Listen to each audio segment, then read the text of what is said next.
Graça e paz a todos, Pastor Robson de Magalhães, mais uma vez no Palavra de Fé, Salvos pela Graça. Sejam todos muito bem-vindos nesse novo projeto, que é levar a teologia simples. Já deixamos 2 vídeos, um inaugural e outro que fala acerca das revelações de Deus. Você que é inscrito no canal, muito obrigado. Você que ainda não se inscreveu, se inscreva, aciona o sino e faça parte deste projeto. Vamos estudar as Escrituras. Vamos sair dessa escravidão da ignorância e vamos nos chegar mais a Deus através da palavra, através da Bíblia Sagrada, através do estudo do livro santo. Hoje nós vamos falar sobre contexto, como o contexto é importante. Veja só esse exemplo. Se eu falar desta forma a você, entrega-me tudo. É muito interessante, porque se não tiver um contexto em cima desta frase, com justiça você pode me perguntar, mas entrega tudo o quê? Os meus bens, família, a minha vida? E muitos pastores usam esse tipo de subterfúgio para poder se enriquecer. Quando ele fala algo fora do contexto e as pessoas não questionam, as pessoas acabam entregando tudo. E às vezes até aquilo que não tem. Percebam que o contexto é muito importante. Há 2 tipos de contexto. O contexto imediato e o contexto amplo. E dentro do exemplo que eu vou passar dentro da Escritura Sagrada, você vai conseguir compreender como é importante nós estudarmos o todo e não em partes.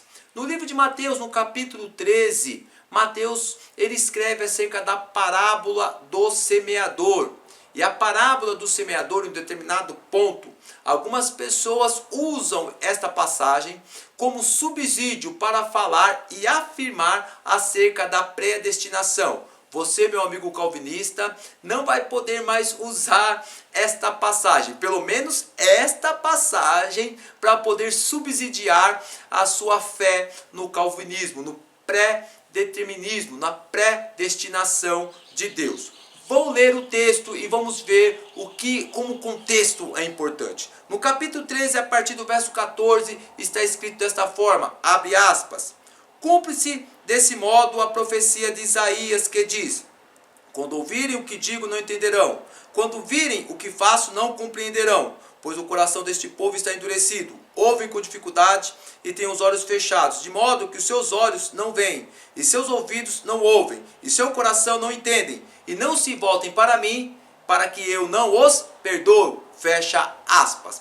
É muito interessante porque Jesus usava muito parábolas. Não apenas Jesus. Os rabinos naquela época, os mestres judeus naquela época, na época de Jesus, usavam muitas parábolas, faziam muitas metáforas para poder ensinar. O meio de ensino, eles usavam muito analogias, eles usavam muitos exemplos para poder explicar aos seus alunos, aos seus discípulos, determinado ensinos. E Jesus, o grande rabi, o grande mestre, não foi diferente. Jesus fez uso de várias parábolas. E Mateus registra a parábola do semeador. Um homem que saiu para semear e teve 4 episódios neste percurso que o homem fez. Primeiro, uma parte da semente se perde pelo caminho. Segundo, essa semente é plantada entre pedregais. Terceiro, esta semente é pregado entre espinhos. E por fim, a semente é sementada, é colocada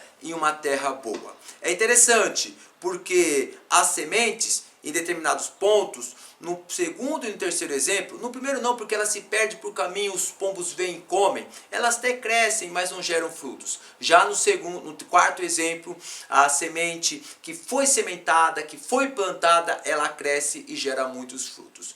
E as pessoas não conseguiram compreender o que Jesus falou. Jesus, ele cita neste momento a passagem que está escrito lá em Isaías 6. Olha que interessante. Lá em Isaías 6. E Jesus pega os seus discípulos e algumas pessoas colocam o canto e diz dessa forma, a vocês é revelado o reino de Deus. Por qual motivo, pastor Robson? Porque eles perguntaram para Jesus, Jesus, o que o senhor está falando? O que o senhor está explicando? O que significa esta parábola? Aí Jesus fala e revela acerca do reino de Deus.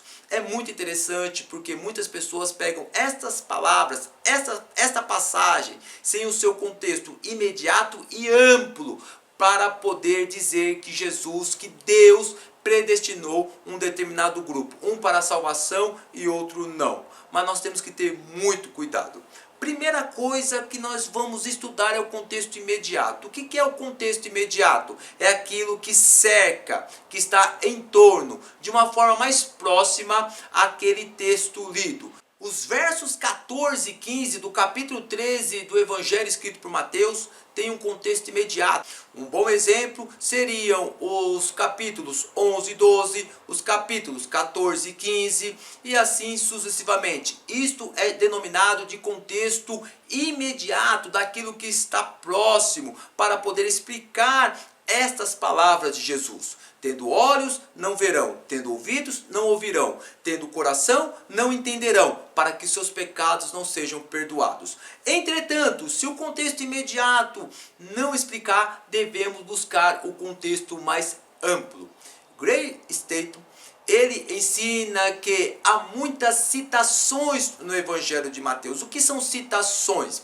As citações são referências do Antigo Testamento introduzidas no Novo Testamento. Grey Staton, ele afirma que há 60 citações do Antigo Testamento no Evangelho escrito por Mateus. E nesta passagem específica está Isaías 6. O contexto amplo desta passagem é Isaías 6. Aquela grande passagem que Isaías foi chamado por Deus para exercer o seu ministério, e quando ele viu o Senhor assentado no seu alto e sublime trono. É muito relevante isto, porque esta passagem é muito pregada, porque Isaías viu a glória de Deus. E Deus pergunta: quem enviarei e quem há de ir por nós? Isaías prontamente ele se coloca em pé e diz desta forma: envia-me a mim, poder contar comigo. Basicamente é isto. É interessante que as pessoas param até aí, mas há versículos abaixo. Deus fala para Isaías: olha, Isaías, você vai pregar para um povo que tem olhos, mas não veem, tem ouvidos, mas não ouvem, tem coração, mas não entendem. Você vai pregar para um povo duro de coração. Isaías foi um profeta pré-exílio. No momento que Israel estava no seu momento mais decadente, mais depravado, o momento que o povo de Israel se voltou completamente contra Deus. Segundo os historiadores, Isaías foi cortado ao meio. Isaías até pergunta a Deus: por quanto tempo durará isso? Isaías pregou durante 40 anos. Naquele momento, o povo estava completamente duro de coração. Embora Deus sabia que o povo estava duro de coração, mesmo assim Deus envia Isaías, para que Isaías pudesse levar uma mensagem para que eles pudessem se arrepender. É um último momento para que o povo pudesse abrir a mente, abrir o coração. Mas Deus sabia que o povo era um povo extremamente endurecido para a sua palavra. É isto que Jesus está usando. É esta passagem que Jesus está fazendo. Jesus está fazendo uma alusão. Quando Jesus cita o capítulo 6, escrito por Isaías, Jesus está dizendo desta forma: eu estou pregando para o mesmo povo como foi o povo de Isaías. Eu estou pregando, estou ensinando para o mesmo povo. Eles têm olhos, mas não veem. Têm ouvidos, mas não ouvem. Têm um coração completamente duro, como aquele povo de Isaías. Entretanto, é muito interessante que algumas pessoas ouviram Jesus, os seus discípulos e um pouco mais de pessoas. E na época de Isaías também teve os remanescentes. Olha só como o contexto imediato e o contexto amplo explica determinadas passagens. Isto não tem nada a ver com a predestinação, isto não tem nada a ver com a eleição de Deus, mas nada mais é a comparação que Jesus faz na época com o povo a qual está pregando para os essênios, saduceus, fariseus, comparando com o mesmo povo da época de Isaías. É apenas isto e não tem absolutamente nada a ver com predestinação, como alguns calvinistas usam esta passagem para poder afirmar algo que não existe. Percebam muito como o contexto imediato ou o contexto amplo é importante para explicar determinadas passagens. Estude a Bíblia, leia a Bíblia ao todo e não seja levado a determinadas falas como: me entregue tudo, e você acaba entregando aquilo que lhe é mais valioso, que é o seu tempo. E o seu tempo tem que ser desperdiçado na obra do Senhor Jesus. Muito obrigado, Deus te abençoe e que você possa continuar estudando as Escrituras Sagradas. Lembre-se, contexto imediato e contexto amplo. Estude a Bíblia em seu todo e seja um meio de bênção para as demais vidas. Se inscreva no Palavra de Fé, curta e compartilhe esse vídeo.